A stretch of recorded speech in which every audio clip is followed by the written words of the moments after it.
अब तक हम पढ़ चुके हैं। अत्रि की पत्नी जो है वो धर्म पर व्याख्यान करते हुए घंटों बिता देती थी। ठीक है, यहाँ तक कि गार्गी जो है बड़े बड़े ब्रह्मवादियों के छक्के छुड़ा दिया करती थी। मंडन मिश्र की जो सह धर्मचारिणी थी वह भी क्या करती थी, शंकराचार्य के साथ वह तर्क वितर्क करके उनके छक्के छुड़ा दिया करती थी। तो जिसके कारण जो बड़े बड़े महापुरुष हुआ करते थे वे कहते थे कि जो पंडित लोग हुआ करते थे वे कहते थे कि स्त्रियों को पढ़ाना उचित नहीं है, क्योंकि वे तो बड़े बड़े जो महापुरुष हैं उनके छक्के छुड़ा दे रहे हैं। तो इसीलिए वे कहते थे कि स्त्रियों को पढ़ाना ठीक नहीं है। तो अगर स्त्रियां लोग ऐसे पूजनीय पुरुषों का मुकाबला करने लगे तो फिर पुरुषों का मान सम्मान जो है वह नीचे होता रहेगा। इससे क्या है, भारतवर्ष का नाम जो है वह डूब जाएगा, गौरव जो है नहीं। मतलब उन लोग यही सोचते थे कि देश का गौरव जो है वह पुरुषों के शिक्षा से ही होता है। अगर स्त्रियां पढ़ लिख गई तो उन्हें क्या कहा गया है, कालकूट के समान समझा गया। स्त्रियों को पढ़ाना क्या है, कालकूट के बराबर है। और पुरुषों का अगर पढ़ाया जाए तो वह पीयूष का घूंट यानी अमृत के समान। अगर पुरुष लोग पढ़ गए तो क्या है, देश की उन्नति हो सकती है, और स्त्रियां अगर पढ़ ली तो वहाँ पे देश की अवनति होगी। तो इसी का विरोध क्या है, महावीर प्रसाद द्विवेदी जी करते हैं। वे कहते हैं कि स्त्रियों, खंडन करते हुए कहते हैं कि स्त्रियों को पढ़ाना बहुत ही आवश्यक है। अगर स्त्रियां पढ़ेंगी तो ही देश की उन्नति होगी। ऐसा नहीं है कि पुरुष पढ़ेंगे तो ही देश की उन्नति होगी। आगे हम पढ़ेंगे। आप पेज नंबर 33 खोलिए। मान लीजिए कि पुराने ज़माने में भारत की एक भी स्त्री पढ़ी लिखा ना थी। मान लेते हैं, ठीक है। लेखक कहते हैं मान लो उस ज़माने में क्या है, कोई भी स्त्रियां पढ़ी लिखी नहीं थी। ना सही, उस समय स्त्रियों को पढ़ाने की ज़रूरत ना समझी गई है। हो सकता है क्या है, उस ज़माने में जो है स्त्रियां पढ़ी लिखी नहीं थी और स्त्रियों को पढ़ाना उन लोग क्या है कोई ज़रूरी नहीं समझते थे। पर अब तो है, उस ज़माने में नहीं पढ़ाया तो ठीक है, पर इस ज़माने में, आजकल का जो ज़माना है, यहाँ पे स्त्रियों को पढ़ाना बहुत ही आवश्यक है, अतः पढ़ाना चाहिए। उस ज़माने में शायद स्त्रियों को पढ़ाने की आवश्यकता महसूस नहीं हुई इसलिए नहीं पढ़ाया, मगर इस ज़माने में पढ़ाना बहुत ही आवश्यक है। हमने सैकड़ों पुराने नियमों, आदेशों और प्रणालियों को तोड़ दिया है या नहीं? तो चलिए देखो, ऐसे तो बहुत सारे नियम हैं जिसको हम लोगों ने तोड़ दिया है। पुराने ऐसे कई संस्कार हैं जिनको, मतलब रीति रिवाज है जिनके को हमने छोड़ दिया है पीछे। तो उसी प्रकार वे कहते हैं, तो यहाँ पे स्त्रियों को पढ़ाने को लेकर क्यों इतना तर्क वितर्क हो रहा है? स्त्रियों को अगर जो कहते हैं कि स्त्रियों को नहीं पढ़ाना चाहिए, ऐसे लोगों के विरुद्ध आंदोलन उठाना चाहिए। तो चलिए स्त्रियों को अपढ़ रखने की इस पुरानी चाल को भी तोड़ दें। तो जो लोग कहते हैं उनके विरुद्ध क्या है, हमें आवाज़ उठानी चाहिए।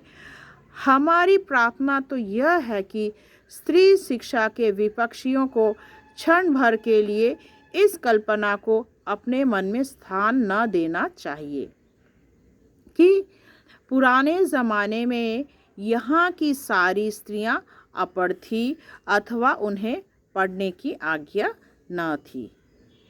जो लोग पुराणों में पढ़ी लिखी स्त्रियों के हवाले मांगते हैं उन्हें श्रीमद् भागवत, इसको अंडरलाइन कर लोगे, जो लोग पुराणों में पढ़ी लिखी स्त्रियों को के हवाले मांगते हैं उन्हें, देखो श्रीमद् भागवत दशम स्कंध के उत्तरार्ध का 53वां अध्याय पढ़ना चाहिए। श्रीमद् भागवत का जो 53वां, ठीक है, 53वां अध्याय है, उसको पढ़ने की बात कहते हैं। उसमें रुक्मणी हरण की कथा है। रुक्मणी ने जो एक लंबा चौड़ा पत्र एकांत में लिखकर एक ब्राह्मण के हाथ श्री कृष्ण को भेजा था, वह तो प्राकृत में न था। तो यहाँ तक देखो, श्री कृष्ण मतलब रुक्मणी जो हैं श्री कृष्ण की धर्मपत्नी थी, तो उन्होंने एक लंबा चौड़ा पत्र जो है एकांत में लिख कर उन्होंने ब्राह्मण के हाथ भेजा था। श्री कृष्ण को भेजा था वह तो प्राकृत में न था, तो उन्होंने जो पत्र लिखा था तो वह तो प्राकृत में न था।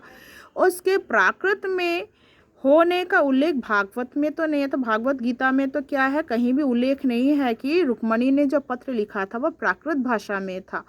तो उनमें रुक्मणी ने जो पांडित्य दिखाया है वह उसके अपढ़ और अल्पज्ञ होने अथवा गवारापन का सूचक नहीं। तो उन्होंने जितना भी लिखा, रुक्मणी ने जो भी लिखा, उसे तो हम क्या गवारा नहीं कह सकते, कि गवारों की भाषा में लिखा हुआ हम नहीं कह सकते।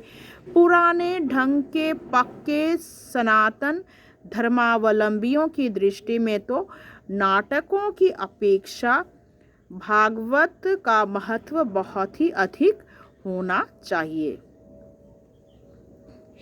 इस दशा में यदि उनमें से कोई यह कहे कि सभी प्रावकालीन स्त्रियां अपढ़ होती थी, तो उसकी बात पर विश्वास करने की जरूरत नहीं। भागवत की बात यदि पुराणकार या कवि की कल्पना मानी जाए तो नाटकों की बात उससे भी गई बीती समझी जानी चाहिए। तो यदि कहा जाता है कि उस ज़माने में भागवत गीता में भी क्या है, रुक्मणी के द्वारा प्राकृत भाषा में बातें करवाई गई, जो कि वहाँ पे कहीं भी कहीं मेंशन नहीं, तो क्या हम कहेंगे कि वह अपढ़ थी? ऐसा तो नहीं है। और उन्हें बहुत ही अच्छे ढंग से उनका जो वक्तव्य था रुक्मणी जी का, उन्होंने वह श्री कृष्ण को लिखकर भेजा था। तो इसलिए हम उस ज़माने में स्त्रियों द्वारा कहे गए वचन को हम कभी भी अपढ़ों की भाषा नहीं कह सकते। स्त्रियों का क्या हुआ अनर्थ यदि पढ़ाने का ही परिणाम है? तो कई लोग कहते हैं भाई स्त्री लोग पढ़ लिख गई हैं इसीलिए क्या है, देश अवनति में हो रहा है, या अनर्थ हो रहा है। तो पुरुषों का क्या हुआ अनर्थ भी उनकी विद्या और शिक्षा का ही परिणाम समझना चाहिए। यदि स्त्रियों को पढ़ाने से समझते हैं कि देश अनर्थ हो रहा है, तो फिर तो पुरुषों को पढ़ाने से भी देश अनर्थ हो रहा है, क्योंकि अधिकतर अनर्थकारी काम जो है वो पुरुषों के द्वारा ही होता है। इसलिए हम नहीं कह सकते कि पढ़ लिखने से देश अनर्थ होता है, ठीक है, क्योंकि देश में जितना भी बुरा काम है वो तो पुरुषों द्वारा ही किया जाए। चोरी, डकैती, किसी का खून करना, ये तो पुरुष लोग ही करते हैं। तो फिर क्या उन लोग पढ़ लिख कर ऐसा काम कर सकते हैं? तो स्त्रियां तो ऐसे नहीं करती। तो वही उसी का प्रतिवाद करते हुए लेखक कहते हैं कि फिर तो देश में जितने भी अनर्थकारी काम है वह क्या है, पुरुष ही ज़्यादा करते हैं। तो क्या वे पढ़ लिख कर ऐसा कार्य कर रहे हैं? बम के गोले फेंकना पुरुष फेंकते हैं, नर हत्या करना, डाके डालना, चोरियां करना, घूस लेना, ये सब यदि पढ़ने लिखने ही का परिणाम हो तो सारे कॉलेज, स्कूल और पाठशालाएं बंद होनी चाहिए। यदि क्या है, पढ़ लिखने के कारण ही ऐसा होता है तो फिर स्कूल कॉलेज होना ही नहीं चाहिए, पुरुषों के लिए सब कुछ बंद हो जाना चाहिए। परंतु विक्षिप्त बात व्यथितों और ग्रहगस्तों के सिवा ऐसी दलीलें पेश करना वाले बहुत ही कम मिलेंगे। तो इस प्रकार की दलीलें जो देते हैं हमारे देश में बहुत ही कम हैं। तो हमें इस पर ध्यान नहीं देना चाहिए कि स्त्रियों को पढ़ाने से ही देश का अनर्थ हो रहा है और पुरुषों को पढ़ाने से देश की उन्नति हो रही है। अगर ऐसी बात है तो देश के जितने भी कुकर्म हैं, मतलब बड़े बड़े जो नर हत्या है, बम फेंकना, चोरी डकैती, सब क्या है, पुरुषों द्वारा ही होती है। इसलिए यह कहना बिल्कुल भी गलत होगा। तो आज जो है ये पार्ट मैं यहीं समाप्त करती हूँ। बाकी जो है मैं आपको नेक्स्ट पार्ट नंबर 5 में समझाऊंगी। धन्यवाद।